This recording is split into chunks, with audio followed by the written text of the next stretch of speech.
Hi, I'm Paul Davis. I'm the Vice President of Europe for FireEye. Give us a bit of background then of where FireEye have come from and the background over the last few years. Yeah, sure. So, FireEye was founded back in 2004, and the company's evolved tremendously in that time, just as the threats evolve. So now we're the leader in advanced threat detection. So that's really what we're particularly good at, exploit detection. But now with the combined capabilities of the Mandiant organisation, it's not only that unique advanced threat detection platform that we have, but we've got the incident response capability to combine to form a complete solution.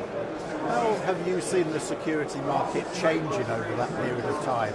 In some respects, the industry hasn't changed. For the last 10 years, the industry's been pushing a static-based defence, so it's a signature-based defence. But in many respects, it's evolving dramatically. So, with organisations like FireEye who are stepping up to the mark and actually dealing with these next generation threats. So these threats are very, very adept at bypassing that traditional defence and depth infrastructure. So there's a tremendous amount of change going on.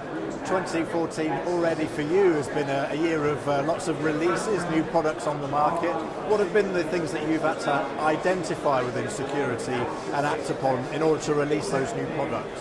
Oh look, the world is evolving tremendously at the moment, and so the threat landscape has evolved. Now, obviously, from the FireEye perspective, we went public. That capital gave us the opportunity to acquire Mandiant. Since that time, we've released a broader set of solutions. So we have a complete portfolio which is addressing those primary attack vectors. So you're looking at email, you're looking at web, mobile solution.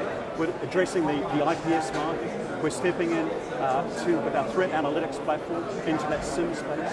So we are evolving very, very quickly. It's a complete platform play to address that very, very broad threat landscape. What do you think the awareness is of these particular threats amongst industry people at the moment, and how are you helping clients address that? It's evolving. If you asked me 3 years ago, particularly stepping into Europe, I think very few people could spell APT, let alone understand the implications of what these advanced threats are capable of. And then since that time, the market has woken up. The market is actually turning towards this type of capability, the capability that we represent, because they're aware that these advanced threats are targeting their organisations. 95% of organisations are compromised. And we've been talking about this for years. And I think people are now waking up to the reality that their intellectual property, their share price, their brand is under threat. So it's once again, it's evolving very quickly.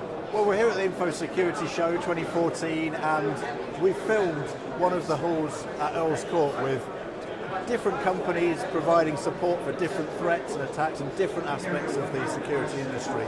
How would you advise companies to make sense of all of this landscape and industry that we find ourselves in? It can be quite confusing, can't it? Oh gosh, absolutely. And I think the reality is that the marketing departments of too many of the vendors far outpace their technical capabilities. I think what organisations need to do first and foremost is take stock of their own situation. So this is a risk discussion. It's not a product discussion. So they need to assess what is the risk, what is the threat to their organisation. And I think the starting point for any organisation is visibility. Visibility in terms of what's going in and out of their network. So yes, they need to focus on bringing their existing infrastructure up to date, because the reality is much of the commodity-based malware can be stopped, but they need an advanced threat detection platform to deal with the threats that are actually targeting their intellectual property, their critical assets in an organisation. But they need a management plan, they need an incident response plan. The reality is they will be breached, and once they're breached, they need to understand what they need to do in order to remedy that. And they need to share information. I think we're seeing a broader community where people, organisations are actually sharing threat intelligence.